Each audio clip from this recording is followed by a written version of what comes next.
안녕하세요. 공동체 심리연구소 마음친구 권유셉입니다.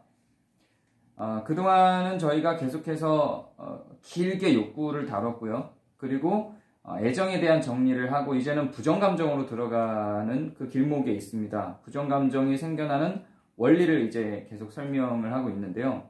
먼저 인간은 기본적으로 애정을 위해서 살아간다고 해도 과언이 아닙니다. 사람은 사람 사이의 교류를 통해서 얻게 되는 감정으로 기쁨을 얻기도 하고 고통을 얻기도 하죠. 사실 우리가 인생의 삶의 기본이나 혹은 기준이라고 생각될 만한 나 중심적인 욕구들이 있죠. 그게 기본 욕구들입니다. 먹고 자고 싸고 하는 그런 모든 욕구들이 내 삶의 중심인 것처럼 생각이 되지만 그런 기본적인 내 삶의 기본 욕구, 생체적인 욕구들도 이 애정을 위해서 바꾸거나 버리거나 변형시키기도 하죠. 근데 이 두 가지는 서로 엮여 있어서 이런 기본적인 욕구들을 채워주는 스트로크를 통해서 이 욕구들을 채워주는 스트로크를 통해서 우리는 애정을 누리기도 합니다. 애정을 위해서 이런 이런 욕구들을 버리기도 하지만 이런 욕구들을 채워주는 스트로크를 통해서 애정을 얻기도 하죠. 그래서 이 애정을 채우는 스트로크 그리고 우리가 갖고 있는 욕구 이 세 가지는 사실은 일체가 돼서 뗄래야 뗄 수 없는 관계 속으로 들어가게 됩니다. 무슨 이야기냐면 다시 한번 잠깐 정리를 해드리면 지난 영상에서도 정리를 좀 하긴 했는데요. 엄마를 사랑하는 애정이 있죠. 근데 처음부터 그 애정이 발생한 건 아니에요. 내가 먹고 싶을 때 엄마가 나에게 젖을 주고 그리고 자고 싶을 때 재워주고 하는 스트로크들을 통해서 내 욕구들을 충족시켜주는 스트로크들을 통해서 엄마에게 애정이 생기죠. 나중에는 이렇게 욕구들을 내 먹고 싶고 자고 싶은 욕구들을 엄마가 채워주는 스트로크를 통해서 생겨난 애정이 이 애정 자체가 나중엔 욕구가 됩니다. 그래서 사실상 나를 재워주는 것 그리고 먹여주는 것보다 엄마를 향한 애정이 더 중심에 더 크게 자리 잡게 되는 거죠. 그거는 모든 인간관계를 통해서도 동일하게 같은 패턴으로 등장을 하게 됩니다. 이 원리가 나중에 가스라이팅이라든지 이런 여러 가지 잘못된 형태의 심리 게임들이 있어요. 나중에 부정감정을 다 하고 심리 게임으로도 들어가는데 그런 심리 게임을 활용하기 위해서도 이 원리를 이용을 하게 됩니다.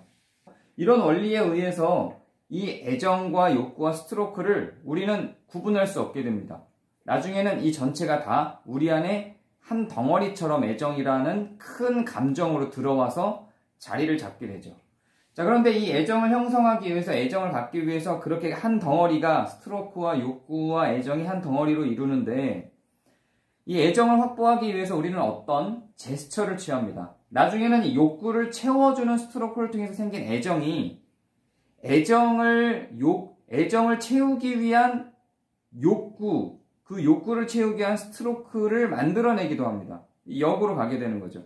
애정 자체가 욕구가 되면서 이제 이 애정을 채우기 위한 어떤 그 욕구를 실현하기 위한 스트로크를 우리가 진행하기도 하죠.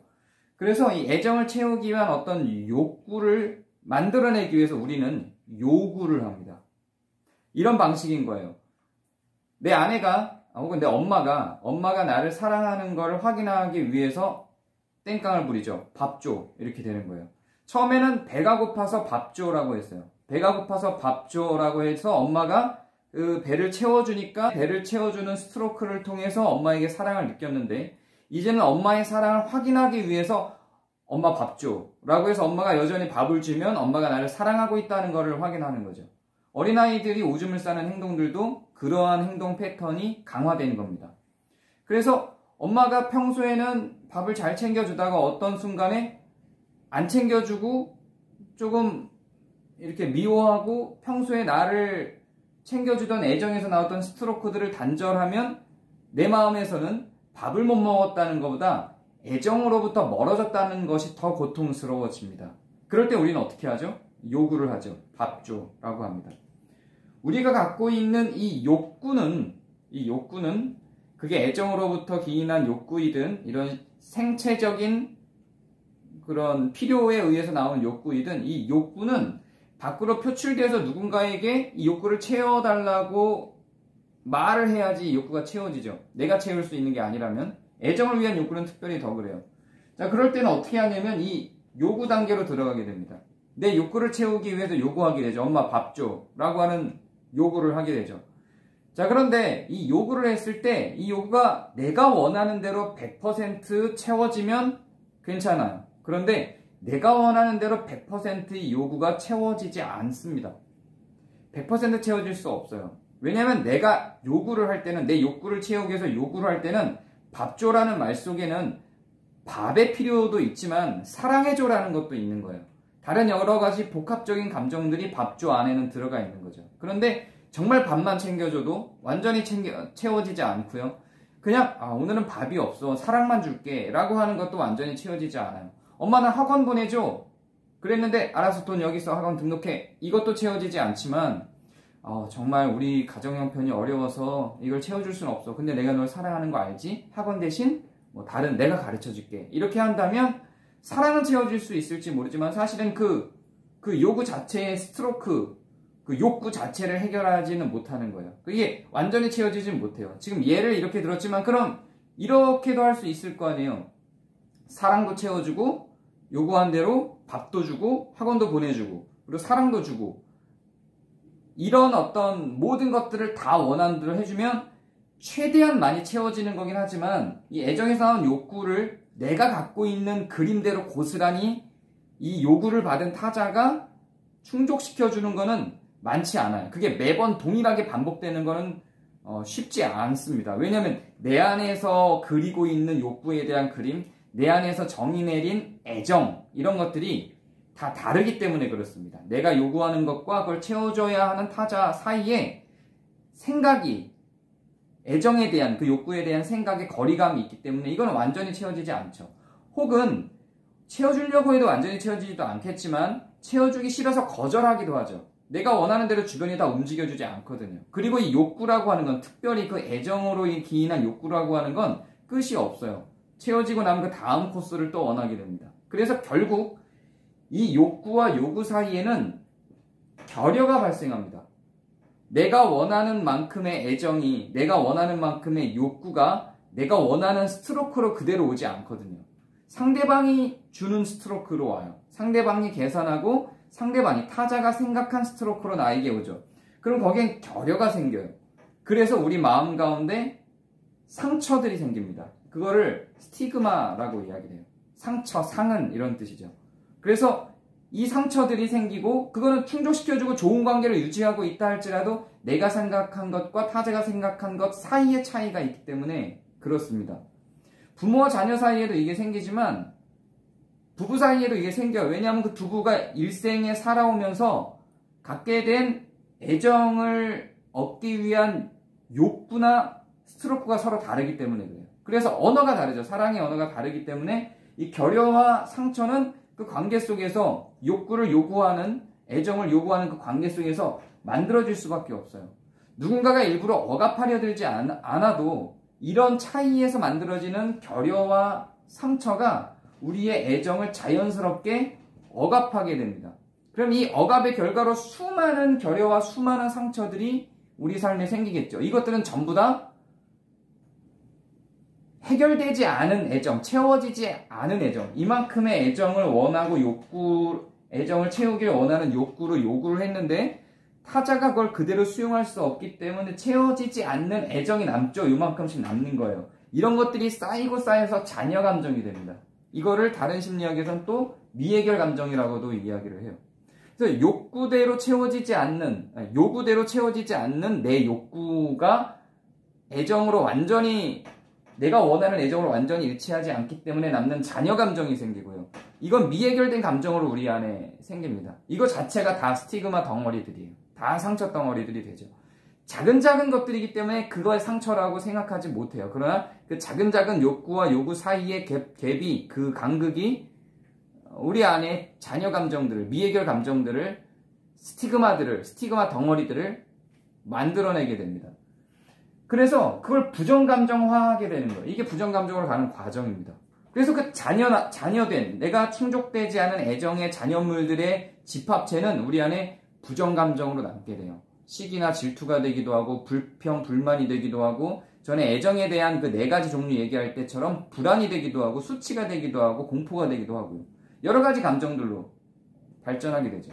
그러면 이 감정으로 발전하지 않으려면 인간은 본능적으로 뭘 추구하게 되냐면 이 감정 대신 그 감정의 자리에 다른 이상화를 통한 욕망을 만들어내게 됩니다. 이상화는 굉장히 추상적인 개념으로 자녀 감정으로서의 채워지지 않은 애정의 부분들을 이상화로 채워놓는 것이죠. 그게 욕망으로 발전을 합니다. 그래서 욕구를 요구했는데 요구에 의해서 채워지지 않는 욕구의 그 자녀 덩어리들이 욕망으로 발전해요. 이거는 추상적이 됩니다.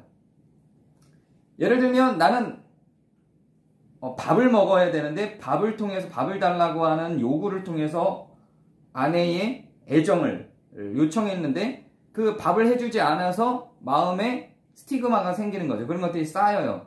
그러면 그렇게 쌓여진 것들을 충족시키기 위해서 어떤 욕망을 갖게 되는 거예요. 내가 왜 밥을 못 얻어 먹었을까? 내가 왜 애정을 충분히 받지 못했을까? 거기에 대한 결과로 이 욕망을 만들게 되는데, 그래서 내가 사회적으로 지위가 높아져서 성공하지 못했기 때문인가 보다, 이렇게 이상화를 시키는 거예요, 사람이. 그래서 그 부정감정들을 다 해결하기 위한 뭔가의 욕망을 갖게 돼요. 성공의 욕망, 혹은 어떤 것을 이루기 위한 욕망. 다 근본적인 분석을 들어가면 다 사랑받기 위한 욕망들입니다. 그런 모든 이상화를 통해서 형성된 욕망이라고 하는 것들이. 그리고 대체적으로는 그 욕망이라고 하는 것은 내 안에서 나온다기보다 사회나 부모들에 의해서 나에게 주입된 것들이에요. 사람은 이래야 돼 라고 하는 주입된 욕망들입니다. 그런 주입된 욕망들에 의해서 내가 갖게 된 그 욕망을 추구하고 그 욕망을 채우면 애정을 완성할 수 있다고 생각하게 되는 거죠. 이 욕망으로 가지 않으면 부정감정을 안고 그냥 살아가게 되는 거예요. 그래서 어느 쪽으로든 사람은 선택하게 되는 거죠. 그럼 욕망을 선택하는 게 더 좋은 방법이겠네요? 이렇게 생각할 수도 있겠지만 그렇지 않아요. 결국 이 욕망이 좌절되는 순간 그동안 쌓였던 부정감정들은 다 폭발하게 되거든요. 차라리 작은 부정감정들을 하나하나 해결해 나가는 것이 더 좋을 수도 있습니다. 교류 분석에서는 이렇게 욕망으로 부추겨서 발전하게 만드는 그 요소에 금지령과 드라이브라는 게 있다고 생각을 합니다. 이것도 욕구편 할 때 한번 설명을 한 거예요. 금지령이라고 하는 건 부모가 이거 하면 안 돼, 혹은 사회가 이거 하면 안 돼 라고 딱딱 정해주는 거예요. 그리고 드라이브라고 하는 건 이걸 해야 돼 라고 정해주는 거죠. 너 성공해야 돼, 공부해야 돼, 깨끗하게 치워야 돼, 시간을 지켜야 돼. 이제 이런 것들이 다 드라이브예요. 밥 흘리면 안 돼, 편식하면 안 돼, 이런 것들이 다 금지령이겠죠. 이런 것들이 이상화되고 추상화된 어떤 형태들, 성공해야 돼, 이런 것들이 나중에 다 욕망으로 나오게 되는 겁니다. 결국 이런 욕망은 나에게서 나온다기보다 부모나 사회가 구성해서 주어주게 되죠. 그래서 내가 애정을 다 완전하게 채우지 못하고 스티그마를 남기는 이유는 그런 형태의 금지령과 드라이브에 의해서 만들어진 어떤 욕망의 체계들 때문이라고 생각하게 되는 겁니다. 이게 부정감정으로 가는 어떤 길목들인 거죠. 결국 욕망도 채워지지 못할 것이기 때문에, 추상적이기 때문에 채워지지 못해요. 결국 부정감정으로 발전을 하게 됩니다. 요걸 발전시켜서 이제 다음에는 스탬프라고 하는 개념과 라켓이라고 하는 감정 시스템의 개념들을 좀 더 공부해 보도록 하겠습니다. 오늘은 여기까지 하겠습니다. 감사합니다.